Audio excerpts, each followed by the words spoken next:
Hey everybody, Edo here, and like many of us, I was super excited to see an article in NPR about board gaming. Whenever mainstream, traditional media, I guess, like the New York Times, whatever, does an article, I think it's pretty neat and I tend to be interested in reading it. And this one is a look into the wild economy of tabletop board game funding with an image of Catan, because, that's a big part of it. But I guess they know their audience, and this is the only board game that registers anymore. I don't know. Anyway, lots of people were posting it online and excited about it and talking about reading it. And I read the article, and I ultimately was just sort of disappointed. I mean, okay, so it's written by Christiana Silva, and in particular, it's talking about Frosthaven and Isaac Childress, if that's how you pronounce his last name. There's nothing wrong with it. I think it's a totally fine, basic piece about the industry. There are some weird suggestions in here that are a little off base that I want to walk through, but, you hope for a little bit more depth and a little bit more insight, but at the same time, ultimately, it feels like a timely piece that seems relevant to what's happening and brings awareness. So I think, generally good for the industry. I think I hoped for a little bit more when people were posting it on Facebook and stuff. And then actually, one of the comments started talking about, well, could board game creators use a different site than Kickstarter for Kickstarters? And that was another thing that I thought was interesting to talk about. So when you open the article, and I have some annotations that I'll be looking at, but basically, it starts out by saying, long before the pandemic, and I'm paraphrasing, right? But you can read it because I'll link it, and it's an article online. Paraphrasing that the board game industry was seeing a renaissance with Settlers of Catan and Ticket to Ride. Cue cover image. Then there's this weird sentence that says, then COVID-19 hit, and as Quartz reported, it changed how many hobbyist board game creators approach the industry. Maybe, it certainly wasn't the start of Kickstarter or using crowdfunding or anything to do with Frosthaven. So I think part of it is that premise that sort of was like, what are you talking about? But it talks about people finding themselves at home and there being broader interest in gamings. They talk about a resurgence in people's interest in strategy games that require creativity and concentration. And again, it's sort of like, there's been this wave of change, and in COVID-19, there was a spotlight in an area, and everyone's like, where'd everyone go? Everyone must suddenly be moving to this place. And I think it's just been a steady change, but that's okay, we'll keep going. And then it talks about Frosthaven, which launched on March 30th, huge campaign, $13 million pledge, $13 million total pledge. And in some ways, there's this, this sort of suggestion that a lot of this had to do with that Frosthaven dropped during COVID. Not that Gloomhaven was a spectacular Kickstarter that then became Board Game Geek #1 top game of all time, Tom Vassel's top game of all time, then had a reprint campaign that broke millions of, it was a huge campaign. And then there were a bunch of small little things that have come out in micro projects. And then on top of this was the first time a big new release had come out. The Kickstarter, I would wonder how much of COVID had an impact against Frosthaven versus not. Maybe, I'm sure there was an impact one way or the other, but to suggest it was COVID-19 that created the success of Frosthaven on Kickstarter is sort of an unfortunate perspective that's presented here. With a little bit of investigation, you could be like, no, this was, this train left this station a long time ago, right? But okay, so we keep going.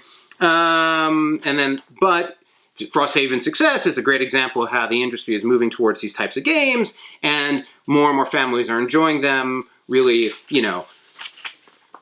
it'd be nice if the article also linked to some of these things to do and play, and espoused it a little bit more, but that's fine.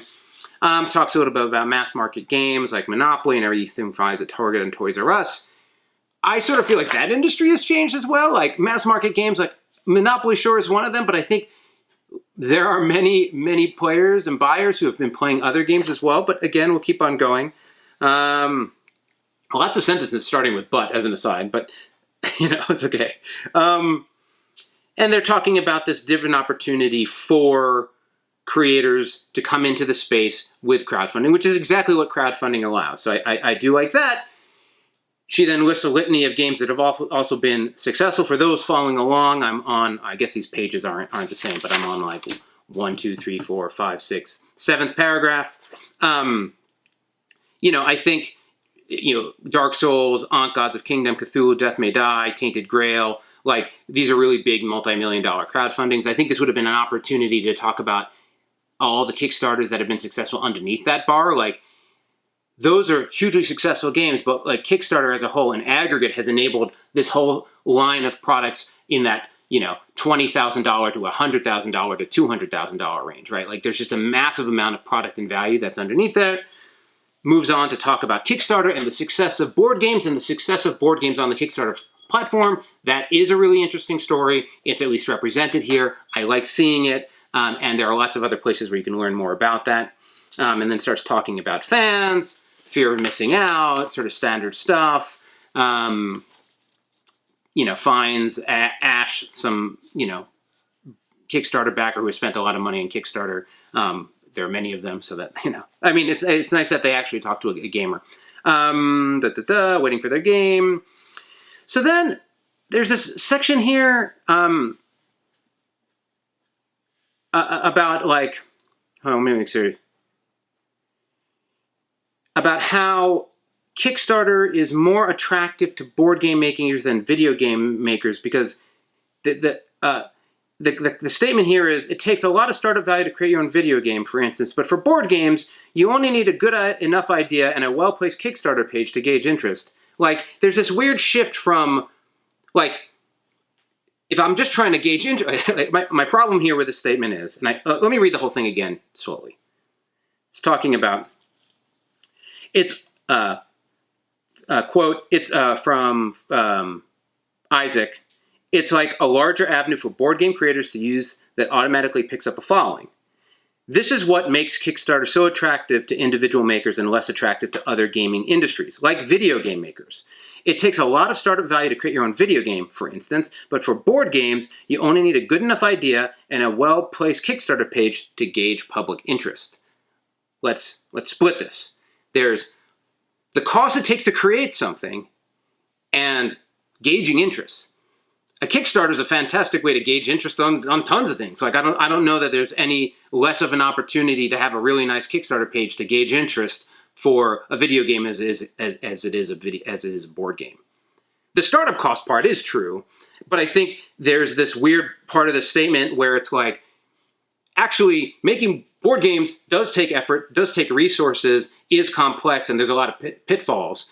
Video games is just more so. There's more opportunity for risk and failure in a video game, in my opinion, and I make video games, than in a board game, given the complexity of platform, the complexity of, engineering and cross-discipline artists, engineers, it's designers, etc. that build a video game, as it is for a board game, which oftentimes is just about how you're handling your components, manufacturing, and printing costs. Like on the flip side, if you're making a game on your own, even if it's a video game, it's a small group of people who are already making a small game. Actually, once you're funded, assuming you thought through it, the video game doesn't cost anything to distribute. You just like submit it to the App Store and it's out. The board game on the board, the challenges on the board game side are manufacturing and shipping and fulfillment, which video game publishers don't have to deal with at all unless they're giving away free stuff. So again, it's just, why am I like ripping this apart? I'm happy NPR is writing articles, and I know that it took some time and engagement to put this together. At the same time, I just feel like there's an opportunity for a little bit more detail and a little bit more clarity of words to make sure that it's adding as much value as possible to the hobby. But so, Isaac talks about, there being an upper limit on the size of the community on Kickstarter, and then talks about, you can only carry a game so far. That's certainly true. And I think a lot of the success of Gloomhaven was when it hit retail. And then with Frosthaven was on the back of all the people that loved Gloomhaven, right? And he talks about people raving about Gloomhaven once they received it, which I think is true and part of how it grew in the industry. she then talks about drawbacks to the funding technique. Creators are responsible for everything if their goals are reached. They have to print games and send them to the customers, which is some of the things I just detailed. It can be gruesome, time-consuming, and even detrimental. Not exactly sure on that phrasing, but one board game creator miscalculated the amount of money it would cost to ship games and lost his house due to the unexpected financial burden. I know that's an outlier example, but I feel like that the challenges of running a Kickstarter could have been enumerated a little bit more in there. And obviously, I talk about this stuff all the time. But yeah, sure, somebody lost their house, or they ruined their business, or they just went in debt. There's all sorts of examples below, just like I had to sell my house. For many creators, the positive outweighs the negatives, absolutely. And then, Childress, again, that's how you pronounce his last name, said it's hard to imagine where he might be without crowdfunding, offering his game Forge War as an example. He said, somehow found the money to publish it on my own and get it into stores. I don't think anyone would have paid attention to it.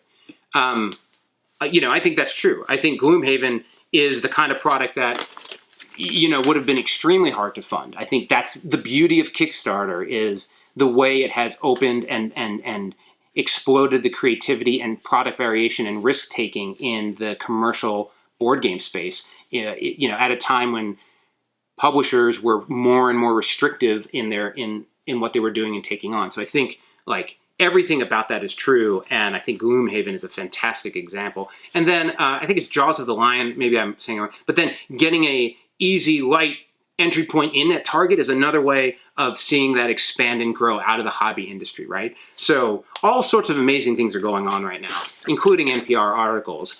I just think it's could have been slightly better, but it's fine. The other thing that came up, as I mentioned, was the somebody saying, "Hey, why don't?"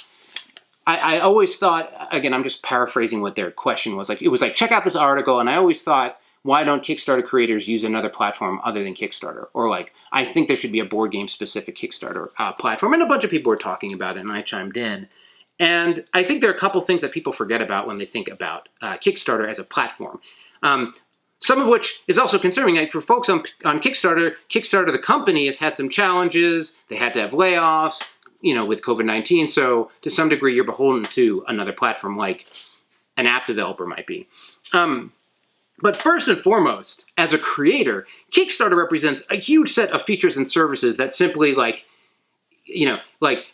come in out of the blue and create a platform to deliver all of the different things that Kickstarter can do today as a creator in terms of, the page setup and reaching out to backers and looking at my dashboards and getting my reports and all of the different, some of them are hurdles, some of them are things that people have to deal with, but all of just the feature set of the platform is huge. It is huge. And so whenever I've looked at and sort of investigated people who are trying to do a new platform for Kickstarters, typically it's pretty limited.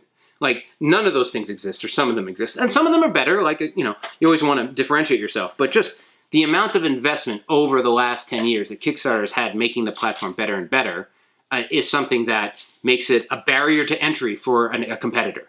They are an established platform with a set of features that differentiate it and make it hard to break out from.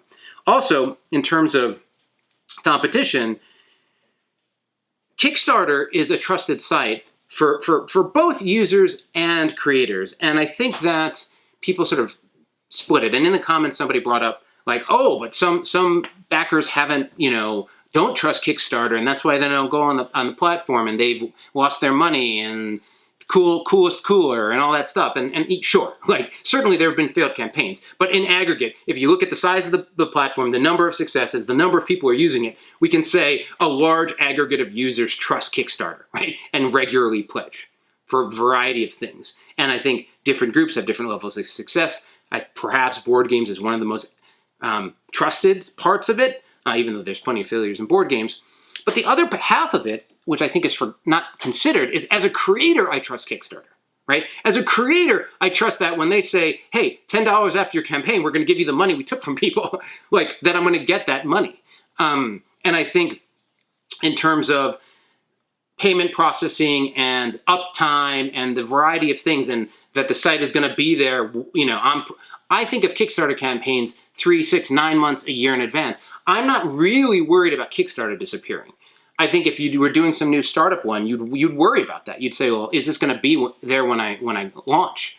Is it going to stay up when I launch? Kickstarter has very limited downtime and problems. Like there have been cases, there have been issues, but for an e-commerce platform that is handling such fine, periods of times where each day is really highly impactful, their stability is impressive, I feel. And correct me if I'm wrong. Correct me on any of this. Any of this you want to correct me on, add comments. But so I think as a creator, it's not only trusted by users, but you as a creator have come to expect and trust that it exists and that it works and that it's doing everything it wants.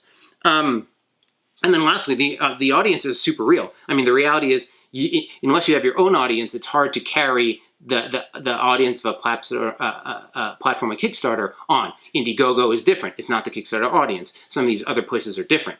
When Jamie Stegmaier said, I'm not going to use Kickstarter anymore and I'm going to do pre-orders, he did that on the back of a huge audience and was able, and he's cultivated and he's been incredible and he engages with them and he has champions. And through that, he can do his pre-orders and he can do them via his newsletter, via all of the network he has. But that's really because he's just using a pre-order system on his audience, and then it expands from there. I think any new platform is going to struggle in that regard, and there's always going to be a sense of, well, people are most comfortable used to engage with the Kickstarter. And people don't do Indiegogo rundowns. I mean, they may, but like you see all the Kickstarter stuff. So I think all of that adds in.